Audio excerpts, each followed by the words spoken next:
আসসালামু আলাইকুম প্রিয় ভিউয়ার্স, বিডি সলিউশন 24 ইউটিউব চ্যানেলে আপনাদেরকে স্বাগত জানাচ্ছি নতুন আরেকটি ভিডিওতে।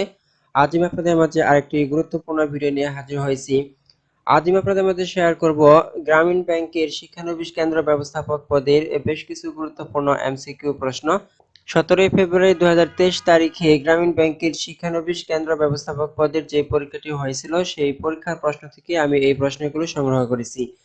তো প্রিয় ভিউয়ার্স, গ্রামীণ ব্যাংকের শিক্ষানবিশ কেন্দ্র ব্যবস্থাপক পদের পরীক্ষাটি দুইটি পদ্ধতিতে অনুষ্ঠিত হয়ে থাকে, রিটেন এবং এমসিকিউ। প্রথমে রিটেন, তারপর এমসিকিউ পরীক্ষাটি অনুষ্ঠিত হয়। এমসিকিউ পরীক্ষাতে আপনাদের যে ধরনের প্রশ্ন আসে সেই রকম কিছু প্রশ্ন আমি আজকের এই ভিডিওতে আপনাদের মাঝে তুলে ধরবো। তো প্রিয় ভিউয়ার্স, তাহলে চলুন আমরা কথা না বাড়িয়ে মূল ভিডিওতে চলে যাই। তো মূল ভিডিওতে যাওয়ার পূর্বে আপনাদের প্রতি আমার ছোট্ট একটি অনুরোধ, এখনো পর্যন্ত যদি আমাদের চ্যানেলটি সাবস্ক্রাইব করে না থাকেন তাহলে এখন সাবস্ক্রাইব করে নিন, আর পাশে থাকা বেল আইকনটিতে ক্লিক করে নোটিফিকেশন অন করে দিন পরবর্তী ভিডিও আপডেট পাওয়ার জন্য। তো প্রিয় ভিউয়ার্স, এর পূর্বে আপনাদেরকে বলে রাখি, বিডি সলিউশন 24 ইউটিউব চ্যানেলটিতে বিভিন্ন ধরনের চাকরির নিয়োগ বিজ্ঞপ্তি, আবেদন পদ্ধতি এবং প্রিপারেশন মূলক ভিডিও আপলোড করা হয়ে থাকে। আপনারা ইচ্ছা করলে পূর্বের ভিডিওগুলো দেখে নিতে পারবেন। এখানে আপনারা দেখতে পাচ্ছেন প্রাথমিক সহকারী শিক্ষক নিয়োগ বিজ্ঞপ্তি প্রকাশ করা হয়েছে। এটি শুধুমাত্র 3টি বিভাগের জন্য, ভিডিওতে বিস্তারিত আলোচনা করা হয়েছে, আপনারা ইচ্ছা করলে দেখে নিতে পারবেন। তারপর দেখতে পাচ্ছেন ব্র্যাকের 20টি নিয়োগ বিজ্ঞপ্তি একসাথে রয়েছে। তারপর এখানে আপনারা কিভাবে ব্র্যাকের ওয়েবসাইট careers.brack.net এখানে অ্যাকাউন্ট ক্রিয়েট করে তারপর একটি সিভি ক্রিয়েট করবেন সেই পদ্ধতিটি এখানে দেখানো হয়েছে। তো প্রিভিয়ার্স, এখানে আরো অনেক ধরনের ভিডিও রয়েছে, আপনারা ইচ্ছা করলে এগুলো দেখে নিতে পারবেন। তো প্রিভিয়ার্স, তাহলে চলুন আমরা মূল ভিডিওতে চলে যাই। প্রথম প্রশ্নটি হচ্ছে, the poem vision of the past is written by, সঠিক উত্তর হবে মাইকেল মধুসূদন দত্ত। তারপর 2 নম্বরে রয়েছে মিনিং অফ ওয়ারিয়র ইজ, সঠিক উত্তর হবে সোলজার। 3 নম্বরে রয়েছে are you attending dash reception today, সঠিক উত্তর হবে দা। 4 নম্বরে রয়েছে an antonym of the word equivocal is, সঠিক উত্তর হবে আনঅ্যাম্বিজিয়াস।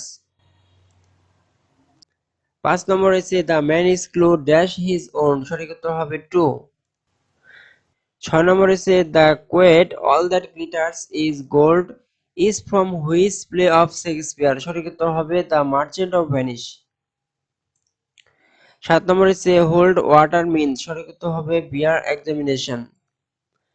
8 নম্বরে রয়েছে বাতেটি নিভাও চুজ দ্য কারেক্ট ট্রান্সলেশন, সঠিক উত্তর হবে পুট আউট দ্য ল্যাম্প।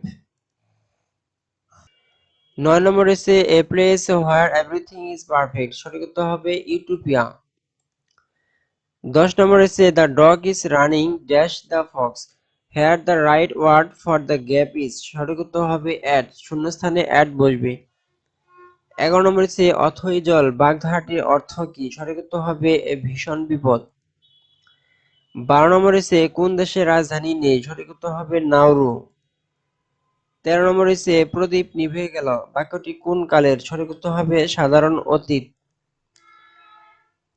14 নম্বর রয়েছে ক্লান্তি আমায় ক্ষমা করো প্রভু গানটির রচয়িতা কে, সঠিক উত্তর হবে রবীন্দ্রনাথ ঠাকুর। 15 নম্বর রয়েছে বাংলাদেশের সবচেয়ে বড় নদী বন্দর কোনটি, সঠিক উত্তর হবে বরিশাল। 16 নম্বর রয়েছে ছন্দের জাদুকর কে, সঠিক উত্তর হবে সত্যেন্দ্রনাথ দত্ত।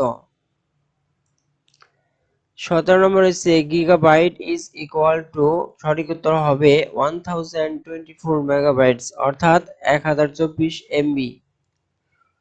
18 নম্বর রয়েছে central processing unit consist of, সঠিক উত্তর হবে control unit, main store, arithmetic and logic unit.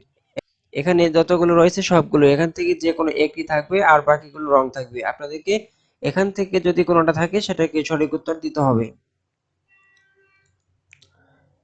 19 নম্বর হচ্ছে 1 মিটার সমান কত ইঞ্চি, সঠিক উত্তর হবে 39.37 ইঞ্চি। 20 নম্বর রয়েছে 3 জনের গড় বয়স 24 বছর, যদি কোনো একজনের বয়স 21 এর নিচে না হয় তবে তাদের কোনো একজনের বয়স সর্বাধিক কত হতে পারে, সঠিক উত্তর হবে 30 বছর। 21 নম্বর রয়েছে 1 থেকে 100 পর্যন্ত সংখ্যাসমূহের সমষ্টি কত, সঠিক উত্তর হবে 5050। এবং 22 নম্বর রয়েছে একটি সংখ্যা 650 থেকে তত বড়, 820 থেকে তত ছোট, সংখ্যাটি কত, সঠিক উত্তর হবে 735। হ্যাঁ ভিউয়ার্স, আপনারা দেখলেন যে গ্রামীণ ব্যাংকের শিক্ষানবিশ কেন্দ্র ব্যবস্থাপক পদের এমসিকিউ প্রশ্ন। এরকম এমসিকিউ প্রশ্ন গ্রামীণ ব্যাংকের শিক্ষানবিশ কেন্দ্র ব্যবস্থাপক পদের এমসিকিউ পরীক্ষাতে এসে থাকে। এই ধরনের প্রশ্নগুলো আপনারা এমসিকিউর জন্য বেশি করে চর্চা করবেন, তাহলে আপনারা এমসিকিউ পরীক্ষাতে ভালো রেজাল্ট করতে পারবেন। আর রিটেন পরীক্ষা হয়ে থেকে এই রিটেনের জন্য আপনারা ভালোভাবে প্রিপারেশন নেবেন। আপনারা অন্যান্য সরকারি চাকরির পরীক্ষার জন্য রিটেন পরীক্ষার জন্য যেরকম ভাবে প্রিপারেশন নিয়ে থাকেন, ঠিক সেরকম ভাবেই গ্রামীণ ব্যাংকের রিটেন পরীক্ষার জন্য আপনারা প্রিপারেশন নেবেন, তাহলে আপনারা রিটেন এবং এমসিকিউ পরীক্ষাতে ভালো করতে পারবেন। তো প্রিভিয়ার্স, আশা করি আজকের ভিডিওটি আপনাদের অনেক উপকার আসবে। যদি ভিডিওটি ভালো লেগে থাকে তাহলে অবশ্যই লাইক দেবেন আর শেয়ার করে সবাইকে দেখার সুযোগ করে দেবেন। আর পরবর্তীতে এরকম আরো সুন্দর সুন্দর ভিডিও পেতে অবশ্যই সাবস্ক্রাইব করে আমাদের সাথে যুক্ত থাকবেন। পরবর্তী ভিডিও দেখে আমন্ত্রণ জানিয়ে আজকের মতো এখানে বিদায় নিচ্ছি। আল্লাহ হাফেজ।